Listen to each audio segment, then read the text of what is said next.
16 minutes past the 8 o'clock hour, and Chris Lenois back with you on the Green Mountain Mornings program. Joining us now in the studio, however, for what I just learned is the final time, Maddi Shaw of the Brattleboro Reformer. Hi, Maddi. Hi. Bye, Maddi. Bye. No, you're staying. I'll just sleep now. Yeah, no, you've got to stay for the remainder of it. But getting married next month, very October exciting. 1st. Yep, and up in Maine, where you and what is your fiance's name?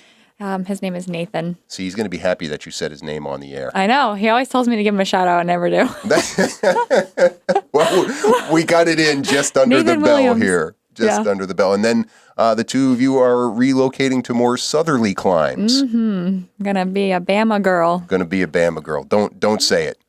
Don't say what I know you want to Roll say. Tide, roll. Oh, Roll see, Tide, roll. I made her say it, indeed. All right, well. We are certainly going to miss you in this community. You are from here, and so it's always nice when young people come in and be part of the community. And who knows, maybe you'll be back. This place kind of, I grew up here. I went away for 16 years, and then look at me now. Here I am back here. So it could happen to you. I would come back, but convincing the fiance, I don't know. He loves the South. So. Yes, and he has a business down there. So There's a lot of good reasons to stay there.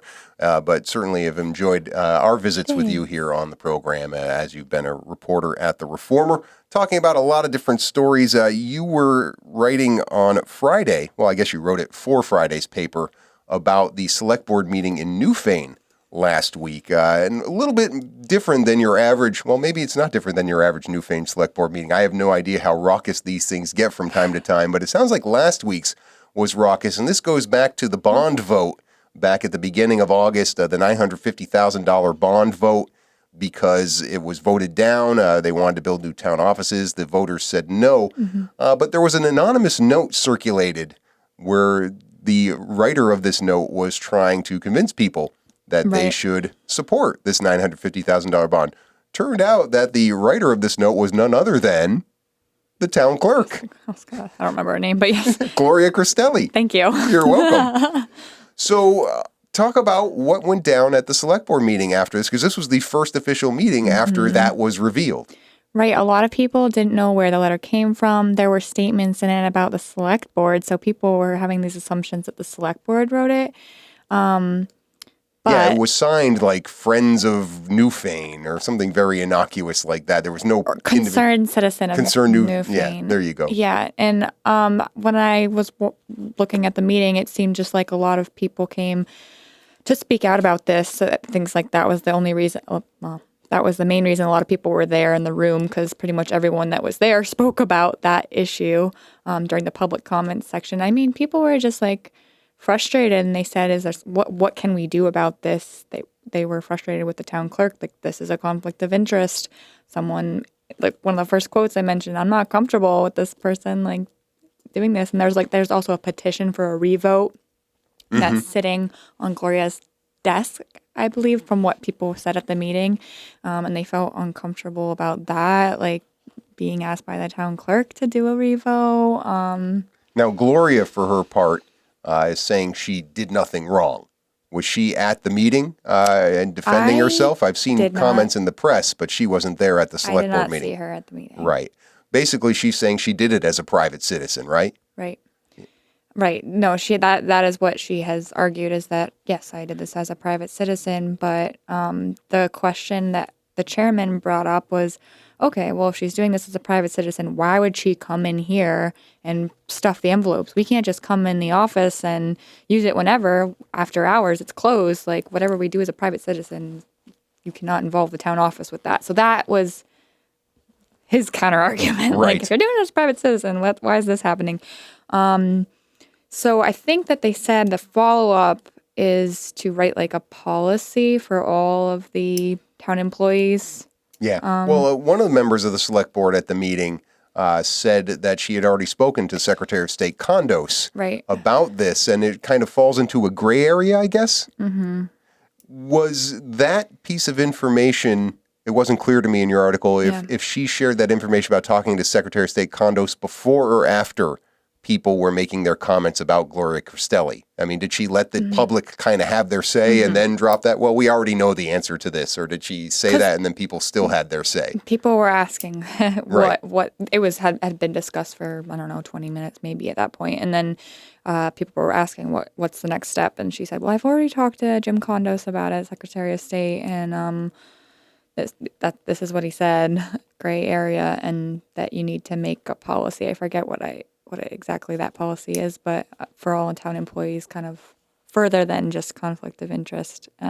Right, and what that explicitly is, because Gloria's defense was none of the materials I used were purchased by the town. They were my own materials. But you got to think, who else has access to a mailing list of 300 people or however many letters went out here? I mean, and going into the office and, the electricity and all that sort of thing, and the ink in the pens or whatever. Certainly, I can see where some people would be upset about that. And you know what they can do about it? The town clerk is an elected position. They can not vote for her next time, right? Right. I don't know what was going to happen with her position right now. I don't foresee her getting kicked out of her position just for this. No, but impeachment. Yeah. There's other things to worry about in the world, I think. Imagine that. But it is an issue, and people were concerned. There was a good turnout. Yeah, and voicing their concern about it, and the town doing something about it. But I mean, the bottom line is she did not violate the conflict of interest laws. In the end, Jim Condos has made his ruling on it. I'm not sure about that. Why not? If the Secretary of State said so, what makes you unsure? I don't know. You just personally disagree? Yeah. Oh, okay. Well, that's fine. I just want to know if you weren't sure that it was like a resolved issue or something like that. But I don't know at this point. You're entitled to have your opinion. It's okay. Am I? Yes, you are. It's all Maddi Shaw, too. It's her opinion, not the opinion I'm leaving. I'm this saying whatever I station. want on this episode. Watch out. No. Uh-oh. Look out. Good thing I got the 8-second dump button working. We'll continue talking with Maddi Shaw about other stories in the past week of the Brattleboro Reformer after the bottom of the hour news break.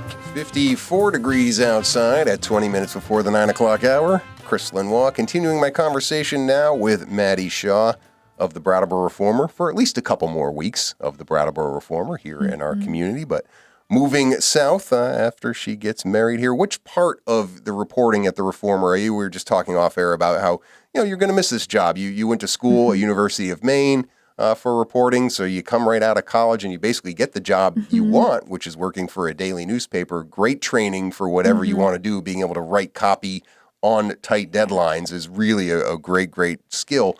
But the types of reporting you've gotten to do for a community newspaper, is there one type in particular that you've really found that, like, this is what I like to do? I don't know if it's surprising, but I liked covering some of the local governments, or it's like long meetings, but, you get to know the people at the meetings, the select board, and what issues are making people hot and bothered or whatever. Yeah. And so, I don't know, just watching that evolve and watching something like with the whole Justice Center. Like, I saw the proposal and then I saw it get turned down. I saw all the people, what's the word? Jeez. Protesting it? Yeah. So that was cool. And then, I liked doing some of the courthouse stuff. That was probably the most difficult, most challenging aspect for me, because I just don't have a lot of experience with the law and knowing those. I don't know, just reading the affidavit and making it into sense for readers. So I would really avoid a lot of that stuff at first and not want to go to the courthouse. But I don't know. People say that we're often want to work on what we're better at, but you have to work at what you need to improve on. So I ended up really liking the courthouse stuff, and actually that's one of the first stories we're going to talk about. Yeah, well, we should. In the weekend edition, this was a story I remember when the police report came out about rocks being thrown at cars, and actually didn't know they had made an arrest on this until seeing your story in the weekend paper. But a couple of kids from the Wilmington area just decided, hey, nothing better to do tonight. Let's go out and throw rocks at cars. Guess so. I did some silly things when I was 17, 18, but I don't think I ever threw rocks at cars, no. But so, these two from Dover drove into Brattleboro, and they decided to throw rocks while they were moving on Route 9. So the rocks were being thrown at some moving vehicles and some parked cars. And there was like a number of reports that came in to Vermont State Police and the Brattleboro Police Department about the damage. Some injuries, but no major injuries. There was, no major injuries, no. But there was a guy who got glass shards in his eye, and he had a newborn in the car, which is kind of terrifying. Yeah. Like 2-month-old. And someone else got scratches on their nose from the glass. And then there's obviously a lot of damage to some of the cars. They said that the kids that were involved, Ian Bryce and Mauro Bernard of Dover, said that of Wilmington, said that they were aiming for the big trucks. Uh-huh. But they liked the big targets, I guess, in this. Both of them named in this because they are both legally adults now, 18 years old, 19 years old. Now, yeah. But at least Ian was not at the time of this. And I thought that was one thing I wanted to ask you about, because there was a back and forth, a decision in the court, request to maybe do this in juvenile court. Ultimately, they decided not to. What was the discussion like around that decision? Well, Judge Hayes, Catherine Hayes, said that, given the severity of like how the community was threatened for their safety, and the amount of damage that happened, and then there's the time frame of when the 17-year-old was going to turn 18, there wasn't time. But Bryce's attorney, who was the one that was 17 at the time, he was saying, well, there's obvious benefits to going to juvie court rather than being tried an adult. And he was really pressing about his success in skiing. Like he's a great athlete and he's a good kid and stuff. But the judge didn't really buy it. No. Well, and that was it was interesting to know that that's defense attorney Dan Davis, who's a former prosecutor in this area, but doing what he's supposed to be doing for his clients. Yes. And it does sound like this was the first incident for both of these young men. It was. They didn't have any prior history. So I mean, he was right. You're right. He was doing his job. He was defending his client. Right. But I mean, if you look at some of the quotes, yes, Bryce does admit, he says, we didn't really realize what we were doing. We made a really bad choice. But he talks about his friend who kind of was laughing the whole time while they were throwing the rocks at the cars and they heard glass breaking. Right.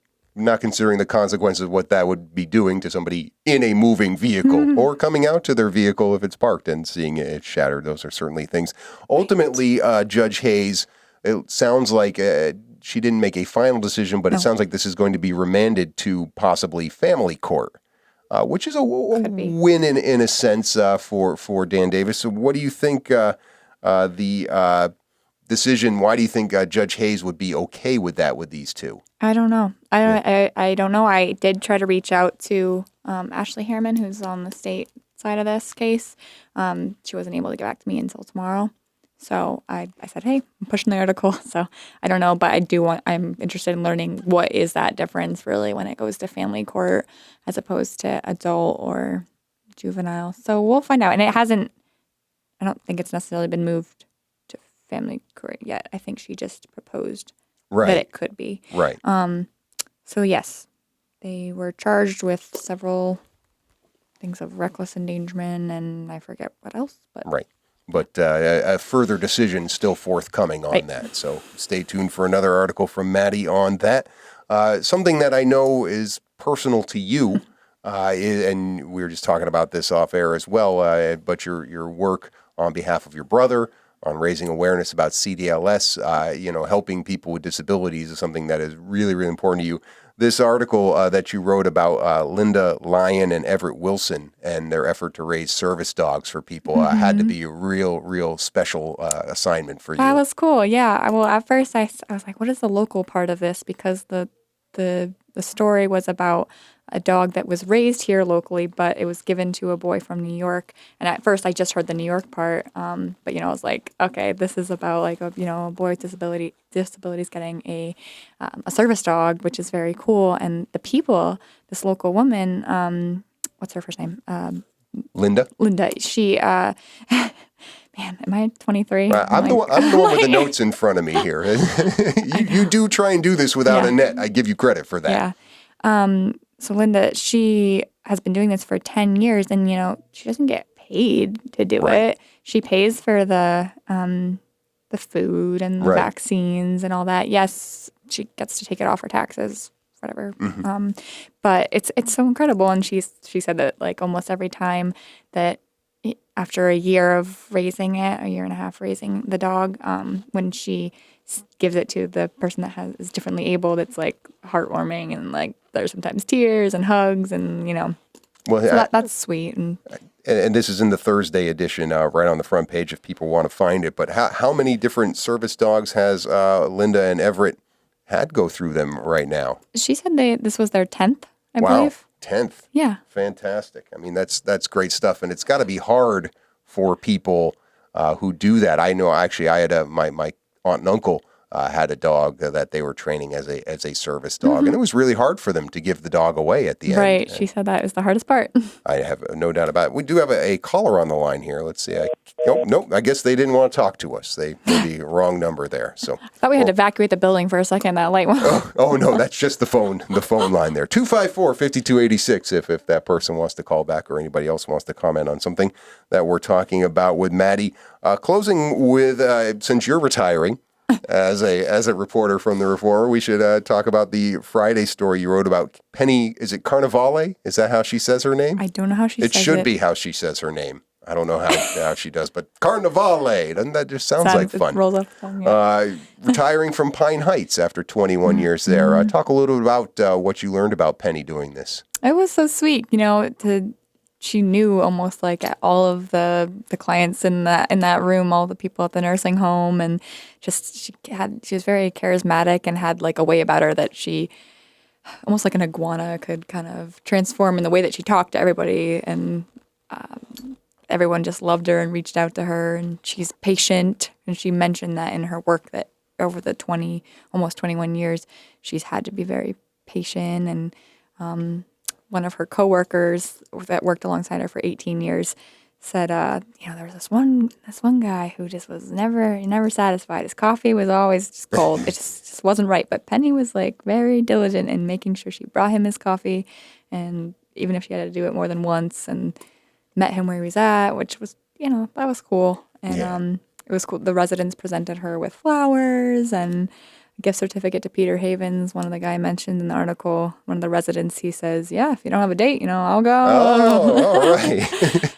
I mean, activities director is one of those positions in a place like Pine Heights that you have to wear a lot of different hats, and you have to try and satisfy a lot of different people, right? Right. I know, because I mentioned in the article, there's a stereotype of just playing bingo with the residents, but she did far more, and, taking them out to go gardening or bowling, or just kind of, she said that the advice that she would give to whoever fills her position is just to listen to what the residents want to do. Don't just assume what their needs are and what their wants are, because Right. Yeah, no, your role is critical to quality of life in a place like Pine Heights. And so kudos to Penny. She's staying in the community. Do we know what she's doing now that she's retiring? She said she was kind of hanging out, and she's like, I'm not gone forever. She's going to vacation in the Cape a little bit, she said, but she'll visit. All right. Well, nice that she got her tribute in the local newspaper. That is what somebody who contributes to the community should get. Maybe you'll get one of those one day when you come back, or maybe you'll get one before you leave the Reformer. What else are you working on here before you get out? Got some select board stuff in Rockingham, Putney, catching up on other court documents about a 2-week trial. So lots to do between now and 2 weeks from now? Yeah. Wait, no, right. I think it's a week and a half. In the meantime, you're still planning. A wedding. No big deal, no big right? Deal. All right. Well, best wishes, bon voyage to you, Maddi. Thanks so much. God bless. Back to wrap up this edition of Green Mountain Mornings after these messages.